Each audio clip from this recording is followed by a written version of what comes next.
Hello everyone. BEd semester 4 का जो paper है हेल्थ एंड फिजिकल एजुकेशन, जिसमें टॉपिक है ग्लोबल वार्मिंग, उस पर आज हम लोग यह नोट्स देखने वाले हैं। यह नोट्स हमारा हिंदी एंड इंग्लिश दोनों में रहने वाला है। और जो भी चैनल पर नए हैं चैनल को सब्सक्राइब भी कर लें, क्योंकि इस चैनल पे आपको बीएड रिलेटेड सारे नोट्स हिंदी एंड इंग्लिश में मिलते हैं। तो चलिए हम लोग स्टार्ट करते हैं। सबसे पहले हम लोग देखते हैं कि ग्लोबल वार्मिंग डेफिनेशन क्या, उसका परिभाषा है।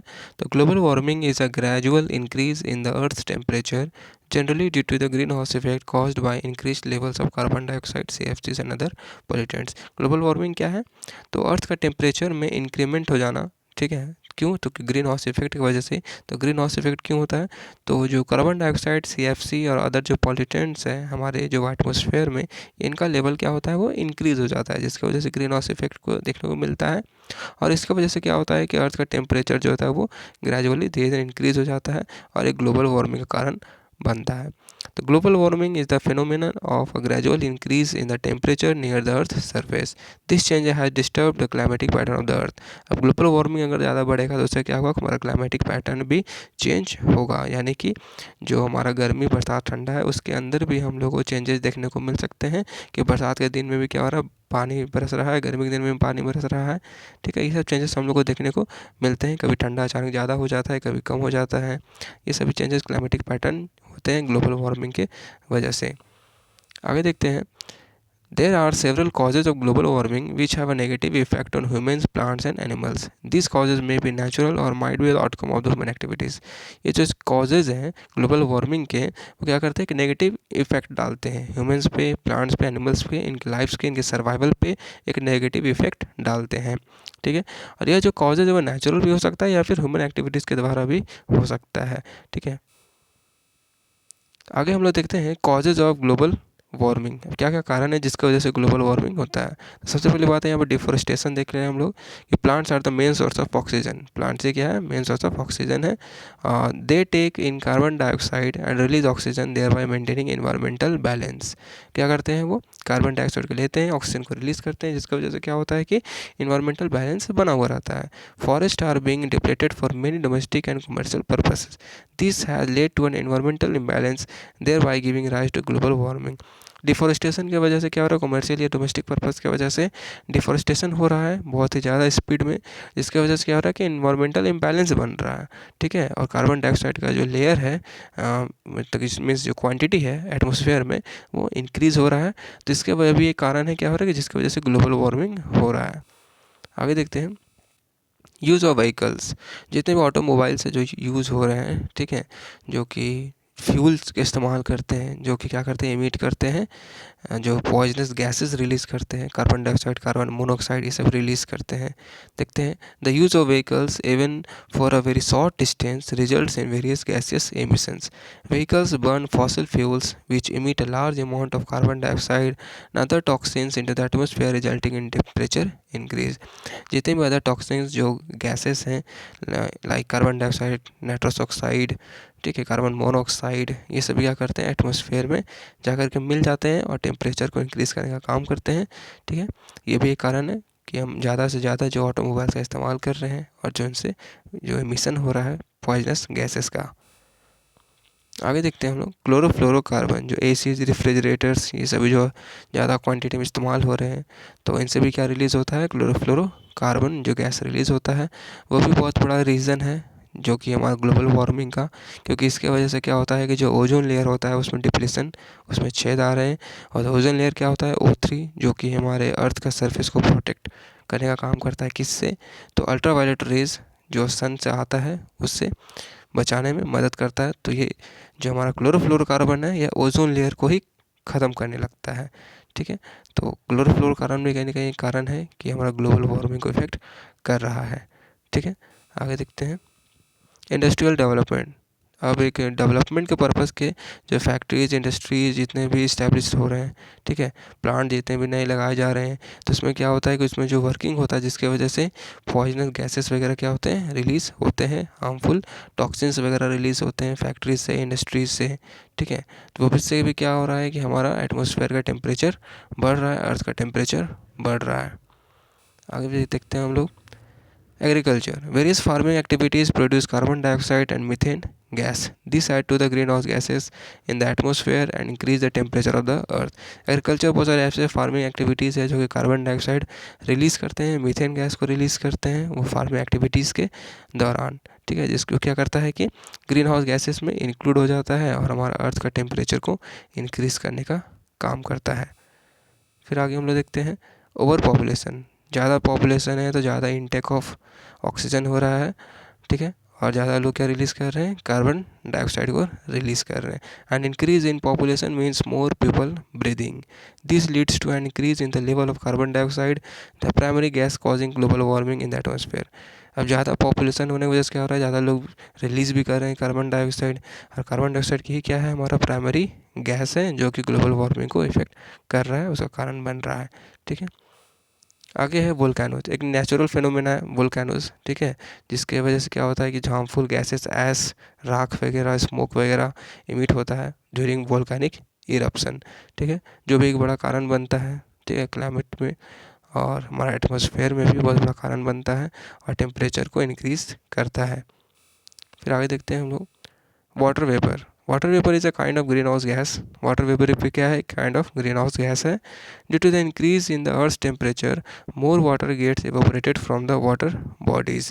अब टेम्परेचर बढ़ रहा है जिसकी वजह से क्या हो रहा है, ज़्यादा से ज़्यादा पानी इवोपरेट कर जा रहा है, ठीक है, and stage in the atmosphere adding to global warming. ज़्यादा वाटर वेपर मतलब कि इवोपरेट हो रहा है जो कि एटमॉस्फेयर में जा रहा है और ग्लोबल वार्मिंग का कारण बन रहा है। फिर आगे देखते हैं हम लोग मेल्टिंग परमाफ्रॉस्ट।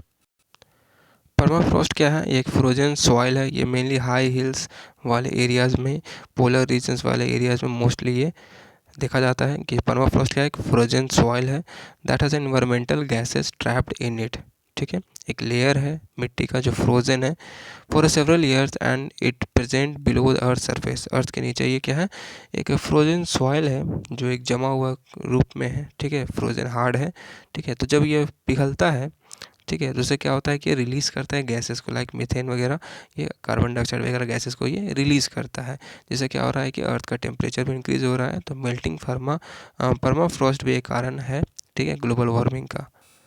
फिर आगे हम लोग देखते हैं फॉरेस्ट ब्लेजेस, मतलब क्या क्या होता है, जंगल में ड्राई लीव्स का फ्रिक्शन की वजह से क्या होता है कि आग लग जाता है कभी कभी।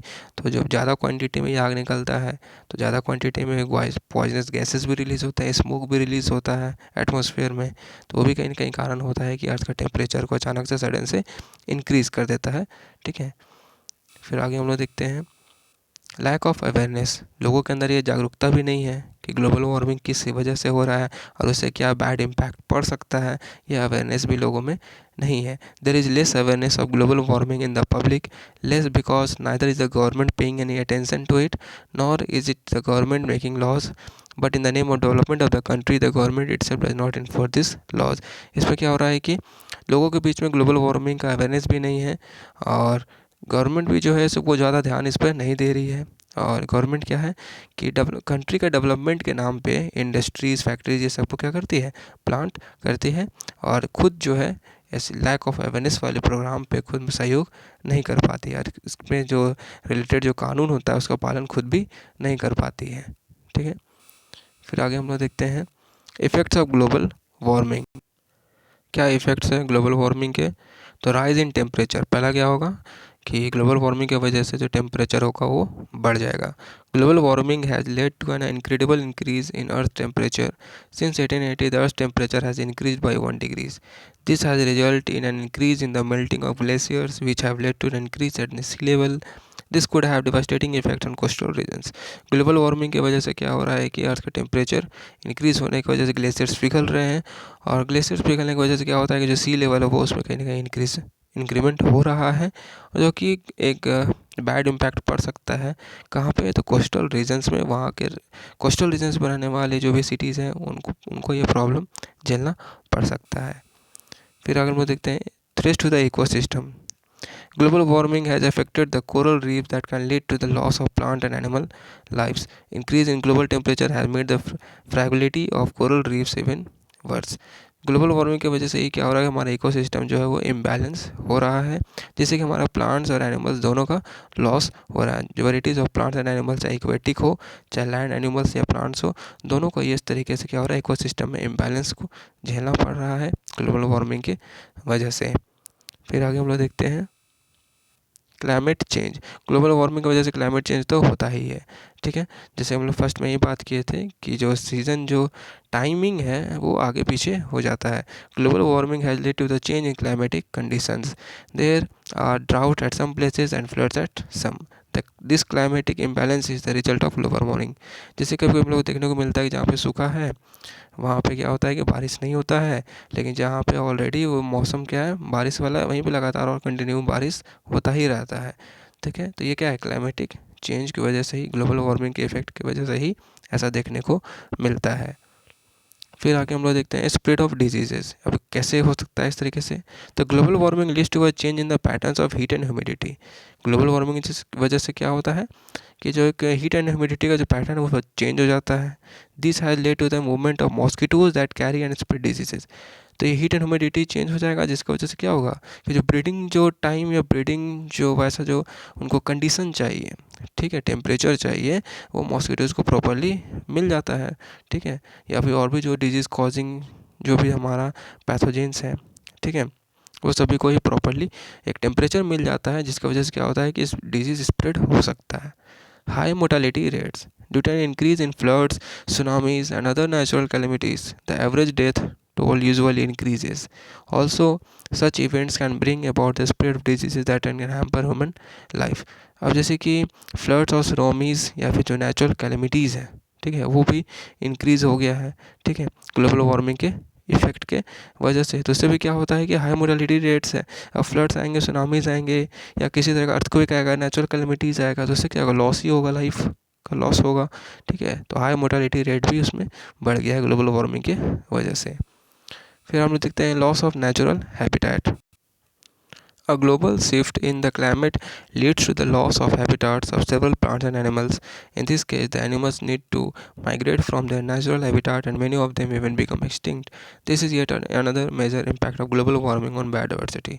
कभी कभी क्या होता है कि जो एक नेचुरल हैबिटेट होता है, ठीक है, पंछियों का, बर्ड्स का स्पेशली, या फिर एनिमल्स का, वो ख़त्म हो जाता है ग्लोबल वार्मिंग के वजह से। तो उससे क्या होता है कि जो जगह उनके लिए सूटेबल होता है, वो ना चाहते भी उन जगह को उनको छोड़ करके निकलना पड़ता है। तो इस तरीके से क्या होता है कि कुछ जो हमारे एनिमल्स हैं, ठीक है, या प्लांट्स होते हैं, वो कम्प्लीटली एक्सटिंक्ट भी कर जाते हैं, और उनका जो नेचुरल हैबिटेट होता है वो भी ख़त्म हो जाता है। तो क्या है कि हमारा बायोडाइवर्सिटी में भी इम्बैलेंस ले आता है, ठीक है, यह ग्लोबल वार्मिंग। फिर आगे हम लोग देखते हैं following are some ways to prevent global warming. अभी आप लोग देखते हैं कि क्या क्या कुछ तरीके हैं जिसकी वजह से हम लोग क्या कर सकते हैं कि हम लोग ग्लोबल वार्मिंग को रोकने का काम कर सकते हैं, उससे बचाव का काम हम लोग कर सकते हैं। To educate farmers through wisely and eco friendly farming practices. हम लोग फार्मर्स को एजुकेट कर सकते हैं, उनको शिक्षित कर सकते हैं, उनको टेक्निक बता सकते हैं कि किस तरीके से इको फ्रेंडली फार्मिंग को अपनाया जाए। Ban factories that emit harmful gases in the atmosphere. For example, air filters may be required to be installed in the chimneys. वैसे फैक्ट्रीज़ को बैन कर देना चाहिए जो कि बहुत ही ज़्यादा एक्सेस हार्मफुल गैसेस को रिलीज़ कर रहे हैं एटमॉस्फेयर में, और अगर कोई एयर फिल्टर्स को नहीं यूज़ कर रहे हैं तो उनको भी इंस्टॉल किया जाना चाहिए, लाइक चिमनीज़ में, ठीक है। फिर आगे देखते हैं हम लोग educate people and motivate them to use alternative means of transport such as public transport, bicycle और इलेक्ट्रिक व्हीकल्स। पीपल को एजुकेट करना है, उनको मोटिवेट करना है कि अल्टरनेटिव मीन्स को यूज़ करना है, अल्टरनेटिव वेज यूज़ करना है ट्रांसपोर्ट का, जैसे पब्लिक ट्रांसपोर्ट को यूज़ करना है।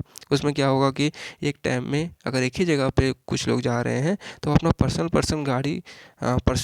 गाड़ी को ना ले जा करके एक ही बार एक बस हो गया, ट्रेन हो गया, ये सब में वो क्या करें, सफ़र करें, जिससे क्या होगा कि पहला के फ्यूल का क्या होगा, बचत होगा, और पॉल्यूशन भी कम होगा। बाईसाइकिल का यूज़ कर सकते हैं, इलेक्ट्रिक व्हीकल का यूज़ कर सकते हैं, जिससे पॉल्यूशन कम होगा।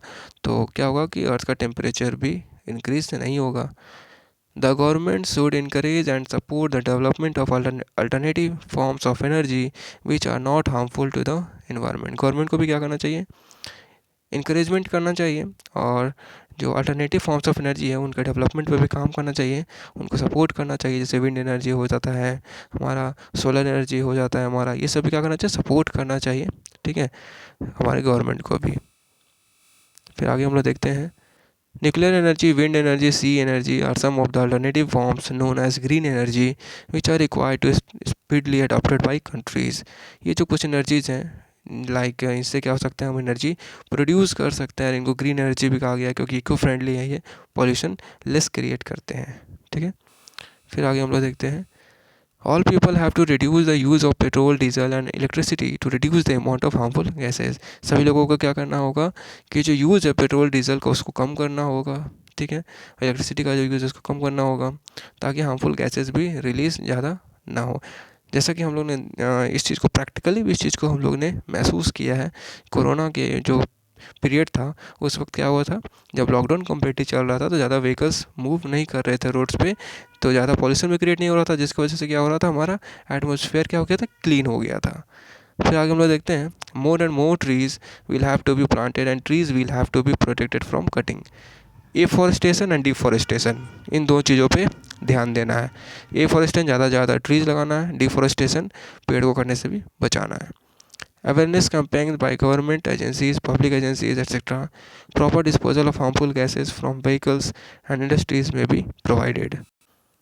अवेयरनेस प्रोग्राम चलाना है, ठीक है, गवर्नमेंट के द्वारा या NGOs के द्वारा, पब्लिक एजेंसीज़ के द्वारा भी क्या करना चाहिए, अवेयरनेस प्रोग्राम को चलाना चाहिए, और एक प्रॉपर डिस्पोजल होना चाहिए हार्मफुल गैसेस का जो गाड़ी से निकल रहे हैं, व्हीकल्स या इंडस्ट्रीज से, उनके प्रॉपर डिस्पोजल भी होना, फिल्टर्स लगाना चाहिए। व्हीकल्स के साइलेंसर्स में भी क्या होना चाहिए, फिल्टर, 4 व्हीलर्स में, 2 व्हीलर्स में साइलेंसर में क्या होना चाहिए कि एक एयर फिल्टर लगाना चाहिए। फिर आगे हम लोग देखते हैं प्रॉपर डिस्पोजल, ये तो हम लोगों ने देख लिया। All such things should be ban through which the ozone layer is becoming week. वैसे सभी चीज़ों को बैन कर देना चाहिए जिसकी वजह से क्या हो रहा है कि हमारा ओजोन लेयर कमज़ोर पड़ रहा है, ठीक है। लाइक जैसे कि एसी, रेफ्रिजरेटर्स, वैसे टेक्निक्स को अडॉप्ट करना चाहिए, वैसे टेक्निक से मतलब कि एसी एंड रेफ्रिजरेटर को बनाना चाहिए जिससे क्या होगा, वो लेस CFC को रिलीज़ करें और ओजोन लेयर के डिप्लेशन में क्या करें, कम काम करें, ठीक है। Lights should be used at home office locations that are low in energy consumptions। Light जो कि है वैसा इस्तेमाल करना चाहिए जो कि लो एनर्जी कंजप्शन, मतलब जो ऐसे बल्ब का इस्तेमाल करना चाहिए जो लो एनर्जी में भी क्या हुआ है, अच्छे से अच्छे मतलब लाइट्स को दे। तो वैसे लेस एनर्जी कंजप्शन वाले ही लाइट्स को इस्तेमाल करना चाहिए हमारे घरों में, ऑफिस में भी, ठीक है, ताकि एनर्जी का क्या हो, कंजर्वेशन हो, ठीक है। Population growth should be control, क्योंकि हम लोगों ने अभी देखा कॉजेज़ में कि ओवर पॉपुलेशन की वजह से भी ग्लोबल वार्मिंग होता है, तो पॉपुलेशन कंट्रोल करना भी बहुत ही ज़रूरी है। Such items should not be use that can not be recycling again और यूज्ड अगेन। वैसे आइटम्स का क्या करना चाहिए, यूज़ नहीं करना चाहिए जो कि रिसाइकल नहीं हो सकता या फिर उसको हम लोग बार बार यूज़ नहीं कर सकते हैं। Use of machines like refrigerators, air conditioners and a minimum of these will reduce the amount of harmful gases। कुछ मशीन जैसे को ऑटोमोबाइल्स, व्हीकल्स जैसे कि ऑटोमोबाइल्स, ये सभी का इस्तेमाल भी हम लोग कम कर सकते हैं। रेफ्रिजरेटर्स, एयर कंडीशनर, ये सब का इस्तेमाल कम किया जाने से क्या होगा कि जो हार्मफुल गैसेस है वो कम रिड्यूस होंगे एटमॉस्फेयर में। Factories should reduce the burning level of coal and oil. Factories में क्या होना चाहिए, जो बर्निंग लेवल है कोल का और ऑयल का उसको रिड्यूस कर देना चाहिए। Technical development can help combat global warming, look for refrigerators and that don't use CFC at all. वैसे टेक्निकल डेवलपमेंट का इस्तेमाल करना चाहिए, इन्वेंट करना चाहिए वैसे मशीन्स का, रेफ्रिजरेटर्स का, उसमें चेंजेस लाना चाहिए जो कि कम CFC को रिलीज़ करे। Measures should be adopted to reduce water pollution and air pollution. क्या करना चाहिए, जल प्रदूषण और वायु प्रदूषण को कम करने का उपाय को अपनाना चाहिए, ठीक है।